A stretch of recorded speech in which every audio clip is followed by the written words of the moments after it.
얼마나 폭발적인 영향을 미칠지 지금 아무도 예단할 수 없는 상황인 건데요. 예단이 다 돼요. 아주 개판 될 겁니다. 그렇습니다. 진짜. 제가 제일 싫어하는 게 그거거든요. 세종시는 솔직히 너무 많이 오른 거예요.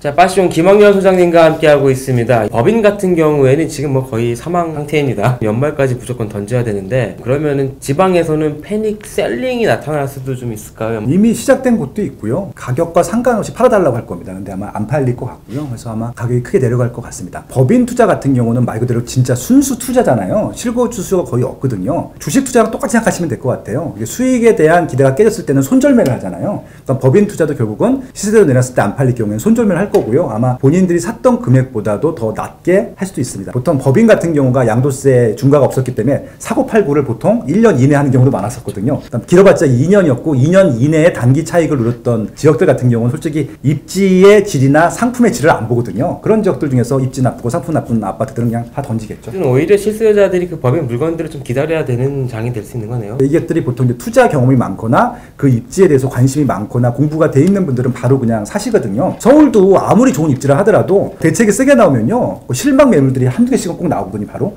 대부분 조금 있으면 바로 그 현지 단지 주민들이 보통 사갑니다. 세입자들이 다 아니까 급매물인 거. 그러니까 결국은 입지가 좋고 상품이 좋은 곳들은 이렇게 매물이 모일 때 들어가는 게 맞을 것 같고요. 올라가기 전에 잡는 것도 일단 방법이 되겠죠. 사실은 6.27 대책과 7.20 대책의 원인이 약간 청주도 어느 정도 기여를 했다고 보거든요. 청주가 거의 결정적인 역할을 했죠. 왜냐하면 청주급 도시에서 그렇게 규제지역으로 지정된 경우가 거의 없거든요. 광역시하고 서울, 경기, 인천 이런 수도권 빼고 비수도권 지역에서 아마 지정된 지역은 거기밖에 없잖아요. 청주 같은 경우에는 그럼 이렇게 실망 매물이 나올 때 아까 말씀하신 좋은 입지와는 다른 방향성을 가질 수 있는 거죠. 그러니까 이제 청주도 이제 구가 4개예요. 거기서도 입지가 좋은 데가 있고 정말 갭 투자만 하는 지역들이 있어요. 입지가 좋은 데들은 딱 봐도 알아요. 그러면 아마 물건이 쏟아지게 되면 같이 빠지거든요. 그럼 오히려 그런 물건들을 잡는 것들도 실거주 목적이라고 하면은 투자 목적은 전혀 다른 얘기고요. 실거주 목적이라고 하면 오히려 또 기회를 주는 시장이 될 수도 있다. 예, 그런 좋은 말씀. 곳에서는. 예, 그렇습니다. 세종시도 굉장히 많이 올랐어요, 최근에. 7월 마지막 주 시향 한국감정원 시세를 보니까 2.97% 걸렸고요. 일주에 처음 봤어요, 제가. 그러니까 전 지역 통틀어서 제가 지난 20년 동안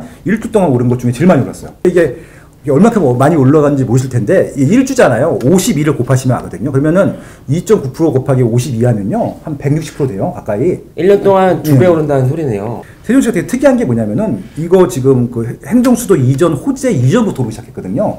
작년 11월 말주, 그러니까 12월 달부터 오르서 7월 달까지 내내 올랐거든요.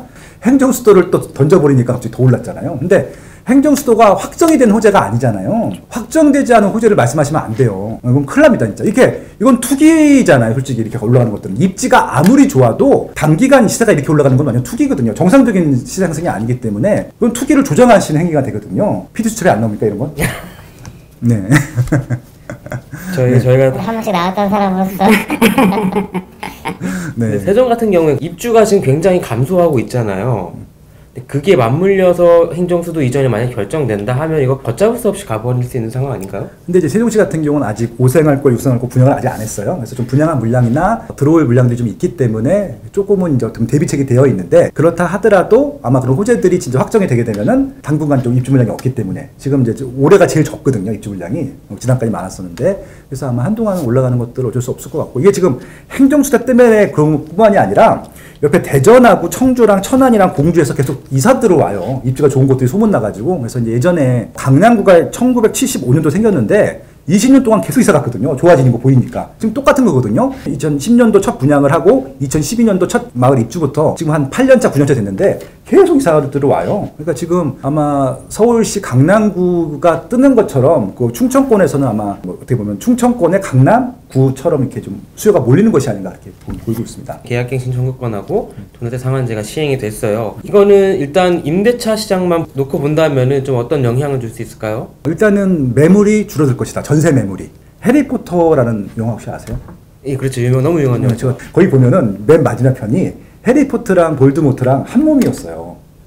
그러니까 이 해리포터가 볼드모트를 죽이면 해리포터도 죽는 거예요. 예. 그러니까 결국은 지금 악의 축이라고 하는 다주택자를 죽이게 되면은 전세가 없어집니다. 그렇죠? 그러니까 이게 둘 중에 하나만 남을 수는 없는 것들이거든요. 전세는 아마 더 희귀한 상품들이 될 것이고, 아무래도 전세에 들어가고 싶은 임차인들이 많을 테니까 수요 대비 공급이 또 어그러져서 전세 가격은 잡는 것이 아니라 당장 2+2로 계약하시는 분들 같은 경우만 못 올리지, 그 계약 끝나게 되면 바로 올릴 거거든요. 아마 폭등을 할 겁니다. 사실은 이게 건전한 다주택자를 양성을 해야 되는데 선거 악의 구도로 정립을 시키다 보니까 결국은 이런 상황까지 와버렸습니다. 임대 시장에서 85% 이상을 지금 민간 임대가 책임지고 있거든요.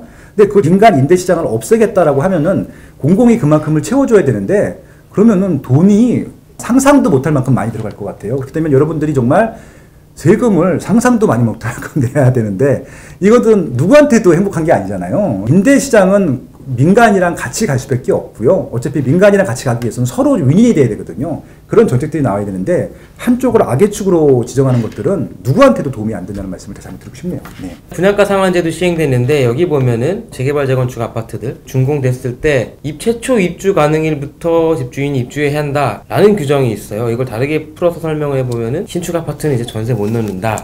네. 지금 말씀하신 대로 지금 이 새 아파트를 하더라도 내가 당장 못 들어가 사실 분들이 굉장히 많거든요. 그러니까 어떻게 보면 새 아파트가 그동안 입지가 좋은 곳들 임대 시장을 안정화하는 데 크게 작용을 했었거든요. 왜냐면은 한꺼번에 물량들이 나오다 보니까 전세가가 되게 쌌었어요. 지금 저렴하게 전세를 공급하는 것들이 딱 두 가지인데 새 아파트 대규모 입주하고 재건축 대상 아파트들, 낡은 아파트들인데 양쪽을 좀 다 줄이고 있거든요. 자, 그런데 네. 전세가 줄어서 전세값이 오르면은 매매 가격하고 갭이 좁혀지잖아요. 네. 그럼 이게 집값에도 좀 영향을 많이 미칠까요? 이 무조건 올라가죠. 그러니까 전세가 올라가는 집은 무조건 매매가가 올라가게 돼 있어요. 이게 미래 가치를 땡겨오는 경우는요, 전세가랑 매매가랑 되게 격차가 커요. 그러니까 신규 아파트 첫 입주할 때가 갭이 컸었던 것처럼 마찬가지고 재건축 아파트는 점점 더 커집니다 이게. 근데 이걸 지금 줄여놓고 있는 것들이잖아요. 밀어 올릴 수밖에 없어요. 근데 이 상한제와 청구권이 지역에 상관없이 무조건 적용된단 말이죠. 서울하고 비서울 지역은 완전 다른 시장입니다. 예를 들어서 서울은 임차인들이 더 많아요. 지방은 자가 실수요가 월등히 많습니다. 두 지역을 같은 잣들어 놓게 보면은 답이 절대 안 나오잖아요. 그러니까 임차인들이 많은 데들은 임차인들을 위한 정책들이 나와야 되고 거기는 다 주택자들을 케어해 주는 게 맞아요. 근데 지방 같은 경우는 자가가 많기 때문에 자가들 같은 경우는 집값이 빠질까 겁을 나거든요. 그건 또 집값을 케어해 주는 정책이 필요한 것들이고 이게 다 똑같은 잣대로 하다 보니까 어디는 툭 튀어 올라가고 어디는 쭉 빠지고 이런 현상이 나오는 것들이거든요. 얼마나 폭발적인 영향을 미칠지 지금 아무도 예단할 수 없는 상황인 거네요. 예단이 다 돼요. 아주 개판될 겁니다. 솔직히 그렇습니다, 진짜. 그러니까 어딘 너무 많이 오르고 제가 제일 싫어하는 게 그거거든요. 세종시는 솔직히 너무 많이 오른 거예요, 그거. 너무 오른 거. 그 때문에 어느 지역은 좀 케어를 해줘야 되거든요. 대부분 자가라고 하면. 근데 그런 지역들, 제가 우려하는 지역들만 빠질까봐 상당히 걱정이 돼요. 솔직히 그렇습니다. 자, 그런데 이런 조치들이 결국에는 전세를 멸종시키고 월세 시대로 가버리는 방향으로 나타날 수 있을까요? 부동산 정책에 지금 나온 것 중에서는 전세라는 제도를 없애기 위한 목적도 좀 있다고 생각을 하고 있어요. 근데 이제 결국 시장이 필요 없다라고 했을 때 없어질 텐데 아직까지는 제가 봤을 때는 필요하다는 것 같아요. 그러니까 이것들이 오히려 다 주택자들 입장보다는 세입자들이 더 필요로 하고 있는 것 같거든요. 시장에서 결정하는 것들이지 임의로 정책적으로 없애는 것들은 아마 이게 시장에서 효율성은 없을 것이다라는 말씀을 드리고 싶네요. 자, 파시존 김학렬 소장님과 함께 했습니다. 감사합니다, 소장님. 네, 고맙습니다.